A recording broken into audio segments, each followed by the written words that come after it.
Hello. Remember, today's presentation is meant to be a supplement. It is not meant to take place of going to class, reading the textbook, or any other things that you have available to you. It's meant to be an add on. All right, with that out of the way, welcome to Personal Finance. Authors are Garman and Fox. We're going to go into Chapter 1, Thinking Like a Financial Planner, and our publisher is Cengage.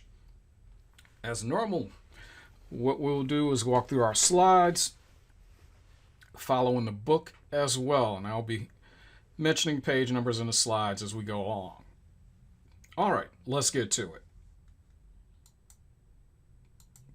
Our main objectives is to get some key points about financial success, understanding the marketplace, understanding personal success, thinking a bit like an economist, which I kind of consider the mother of all business subjects, and talk about present and future value of money. All right. Moving on from slide 2 to slide 3, and we're moving on from page 2 in your textbook all the way to page 5. Just some points to kind of point out. In America, 4 out of 5 Americans live paycheck to paycheck. Not a good day. Only 3 of 10 have more than $400 to $500 for an emergency. So one very important thing is to make sure you have money for an emergency or opportunity. In personal finance, what we're going to study is how you can actually become better at that most difficult of things, is managing your finances. A lot of things that come into play with that: how much money you have coming in and how much do you spend. Now, there are things that are required: food, clothing, shelter, etc.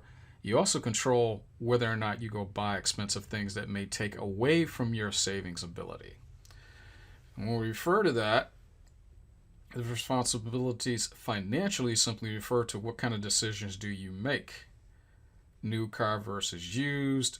Is the home 5,000 square feet or 3,000 square feet? Those are the kind of things that actually affect you, short and long term. As we're going through, slide 4, financial literacy. Any information regarding just finances in general. If you don't have anything at hand, I suggest Yahoo Finance is a great place to at least get some basic market concepts down. Money information about money and other things are there all the time, so it's a good place to start. Capabilities based upon what you are making in your expenses, what you can and cannot do. Well-being, not worrying about money in a more than normal way. You're not stressing out whether or not you'll be able to pay the rent this month. One of the things that they recommend, and you'll see this throughout the other chapters, something that you can do quite quickly: the Financial Confidence Board. They will be talking about that a little later. Certain economic indicators on how the economy is doing or how people actually feel about the economy. That is a great indicator. Understand investing, compounding money, which is great. We'll get into that. But you should make sure that you pay yourself first. Things that'll benefit you: are you saving at your place of employment into the 401k or the 403b? And understanding opportunities and the cost associated with them.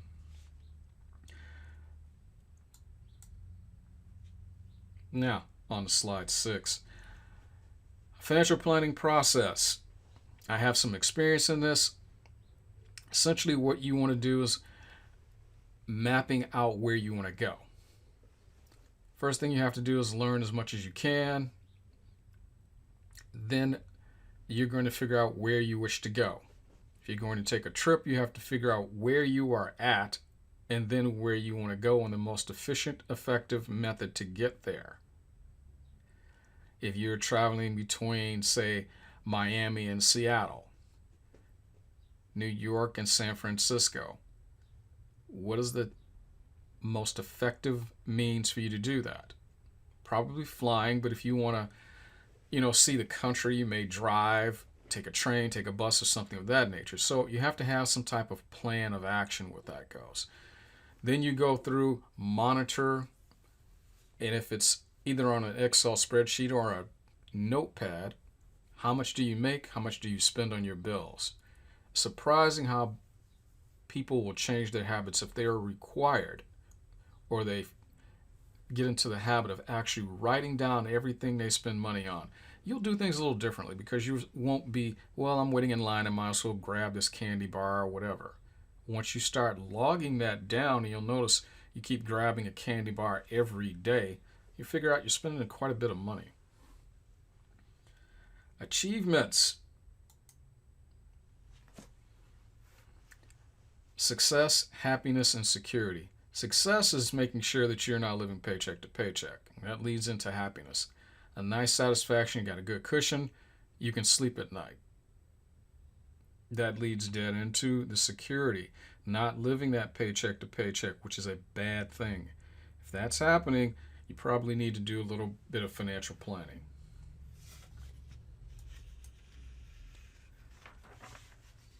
Now, getting your financial house in order, and we're on page 7, we're on slide 8.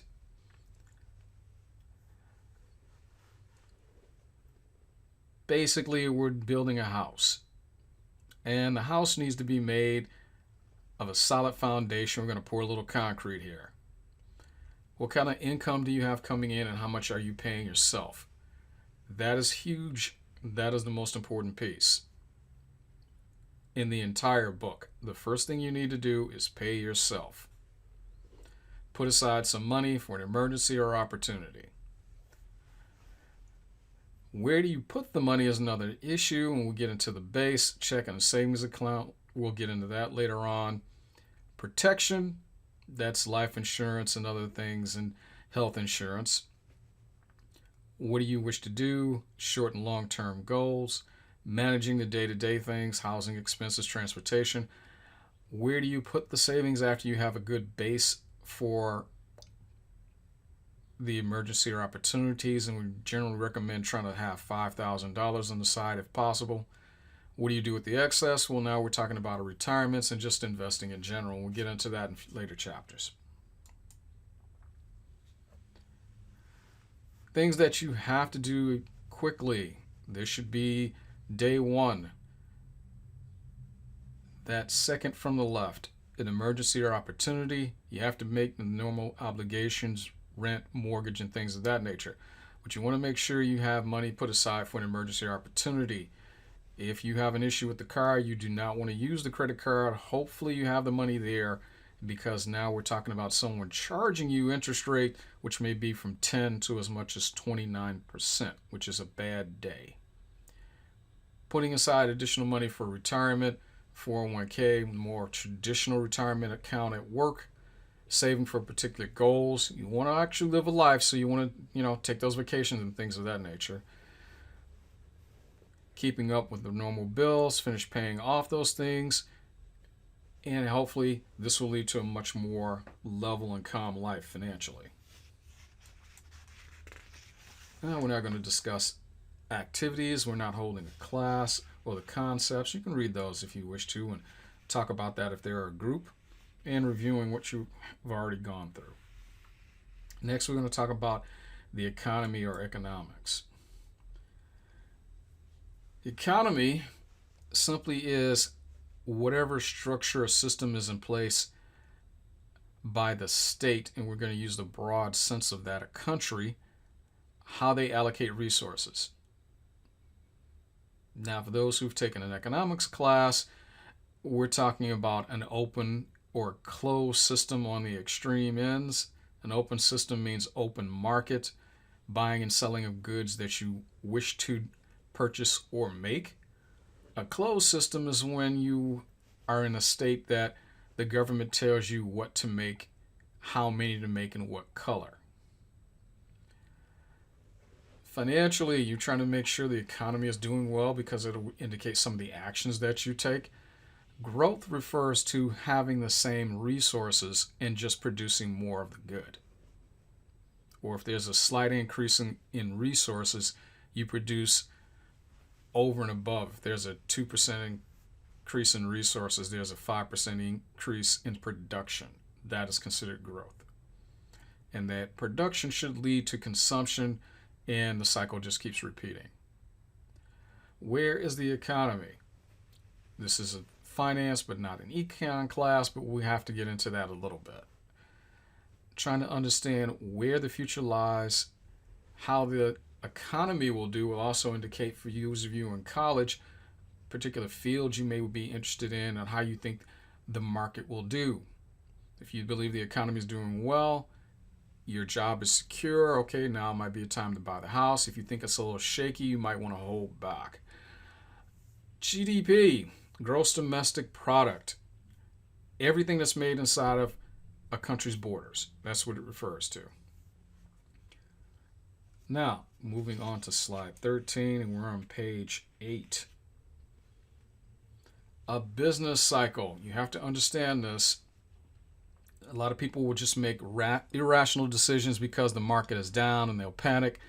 They'll get out of investments and do things more due to a lack of knowledge, not so much planning. As you can see, it is a cycle and it repeats. An expansion, meaning the economy goes up, hits its peak, goes down, there's your contraction, it hits a trough, and then comes back up, and it repeats over and over again. But if you look at it, it's on the incline overall, meaning it is largely expanding, but it just keeps bouncing up and down. My favorite analogy is there's a kid walking up a hill. The kid is holding a yo-yo. Short-term thinking is you're looking at the yo-yo going, oh no, the world is coming to an end. But what you should be noticing is that the kid is walking up the hill. Economic indicators. Now, there are some good places where you can get some information about this.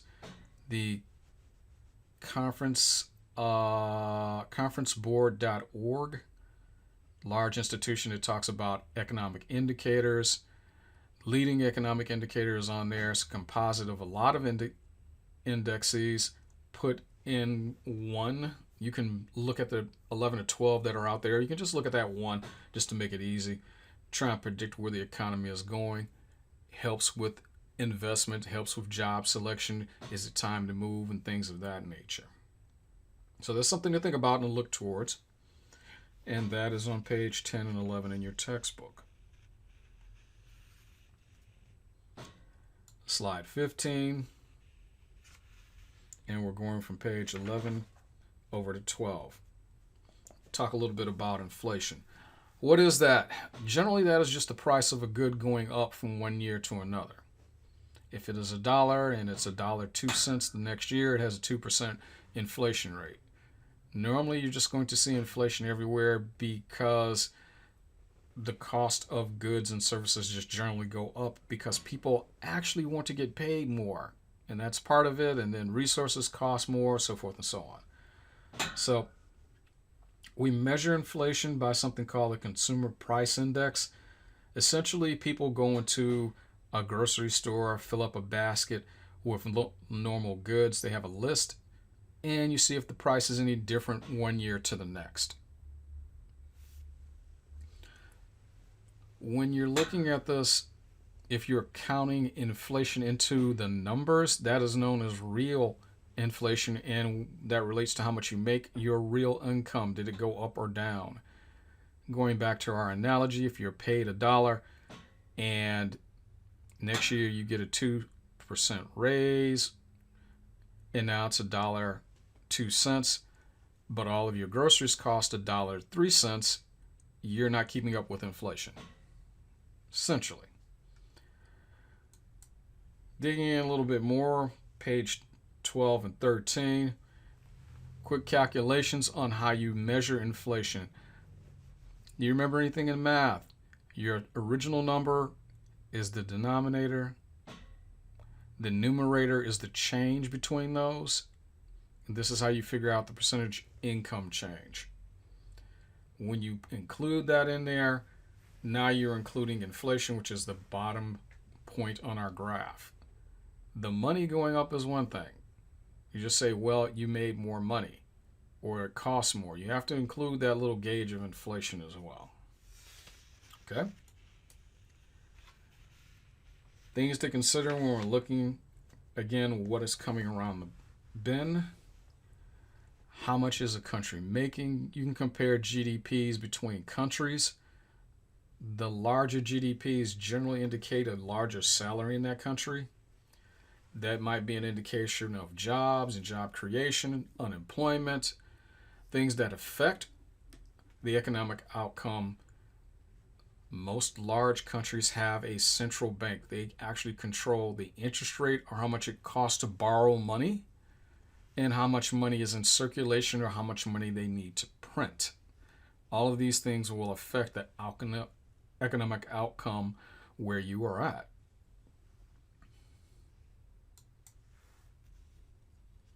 Okay?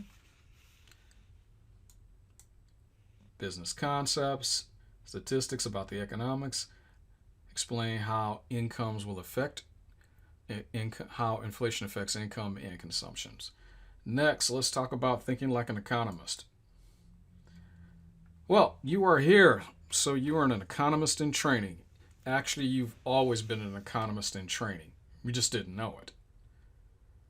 Every time you open up your wallet, every time you open up the purse, you buy something, you're an economist. That first thing, you've made a decision, an opportunity cost. It refers to you have two choices. Which one is the better choice? Whatever you don't do is the opportunity you could have had, and that's the cost that you've given up. Trade-offs between one or the other. You're thinking like an economist. Now you're thinking along the quote-unquote margins. Utility means satisfying some desire or need. How much does it cost for you to do X? What is the next unit going to cost you? And this is where we get into utility cost, opportunity cost, and the margins between them. What is the difference between you buying a cup of coffee and you making a cup of coffee at home? Now, I don't know about you, but in my neck of the woods, there's always a line buying coffee in the morning. Apparently, people find more utility or usefulness by staying in line and getting the cup of coffee compared to making it at home. You've made the decision. You think the opportunity cost is better for you to stand in line or drive through and wait to get a cup of coffee compared to making it at home. The marginal tax rates.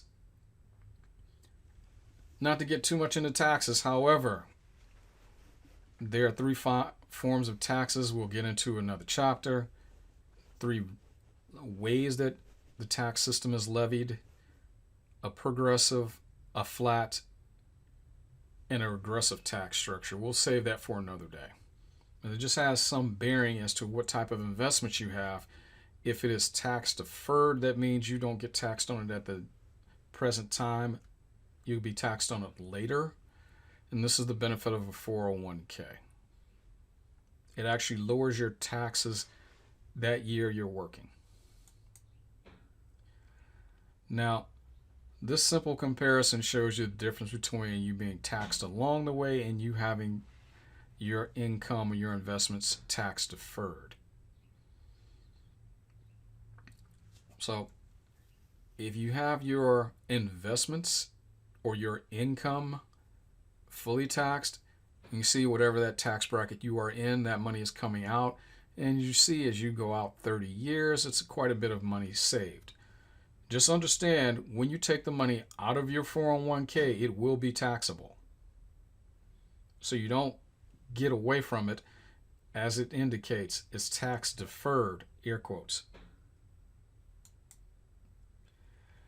Again, the opportunity is an example of 2 choices. Whatever you don't do is the opportunity you lost.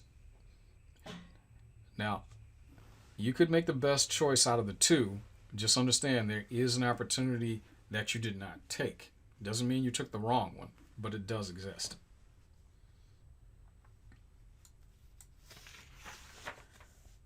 Okay, slide 23, and we're on page 18. Time value of money. This is one of my favorites because this is the lottery question. Now, in the United States, there are lotteries. You give $1 or two, you get a set of numbers. If those numbers come up, you get whatever the pot has grown to. However, if you've never gone to the lottery site to explain what's going to happen, you might want to do that. If you find out the pot is worth $100 million, they are not going to give you $100 million. They're probably going to give you, depending on the interest rate, $70 million. I haven't gotten around to the taxes. We'll leave that alone for the time being. If you're trying to figure out how that works, what someone will do with the calculator is go put in some numbers and tell you what the present value of $100 million is in 30 years. So they'll do the calculations and go back to the present day. And under this assumption, if you have $70 million, sake of an argument, just an example, put it into the bank, in 30 years, it'll be worth $100 million. This is what it means by the present value. So this is what they'll give you. The reason they do this is you have an option. You can either take a lump sum, which would be the $70 million, or they'll spread out the $100 million over 30 years. So even under that circumstance, if you've never looked at it, they're not going to break it out to an even 3.3 million a year. What they're going to do is start off at, say, 1.5 and increase it every year for the next 30 years. And as you get closer to the end, it'll be maybe 4.5. But they've already done all this math. So don't be surprised if you are fortunate enough to hit the lottery and look at the check and they give you the big paper check. And then you look at the check they deposited to your savings account, it's a little different. By the way, if you do hit the lottery, please invite me to the party. Compounding interest. Benjamin Franklin said this was the best math in the world. What is compounding interest? Simple interest is when you have $100 and you get 5%. So at the end of the year, you'll get $105. Year 2, you'll just get the $5. Year 3, you'll just get $5. So you have, say, $115. Compounding interest is when you get the 5% on the $5 as well. So year 1, you have $105. Year 2, you have $111. Year 3, you have $117 because the interest also goes on the $5 you gained every year, and it just multiplies a little faster. This lovely chart simply shows you what it looks like. In my textbook, I don't have, well, there's the chart. I've been looking all over for that, or at least one version of it. The higher the interest rate, the bigger the amount of money you have. Pretty simple. Now, don't be fooled by trying to get the biggest bang for your buck. The higher the interest rate, the higher the risk. Just remember that. You start going online, looking up investments, there'll be all kinds of get-rich-quick schemes. Just remember, they're schemes. Rule of 72. How long will it take your money to double based on the years or the interest rate? So divide 72 by, if you need to have the money double in 8 years, that'll tell you need to earn 9%. If you have, as the illustration indicates, 8% is going to take you 9 years to double your money. It's just a simple little trick of the hand just to show you what's going on. The reason that this is done is a lot of people back in the day when I was in the financial field would ask, how long will it take to double my money? This is a quick way to do it. Future value. How much will the pot be worth once you put the money into it today? By a fixed interest rate. And there's the trick, the fixed interest rates. So there are calculations in your textbook on page 20 and the appendix in the back of the book. There will be some homework assignments that lead to this. $2,000, 30 years. If you get a consistent 8%, this is what it would look like. Rather than you just doing, okay, it's $2,000, I'd add $16 and then $16 in extra for the next year and so forth and so on, which would take you quite a bit of time to do by hand. They've already done the calculations for you.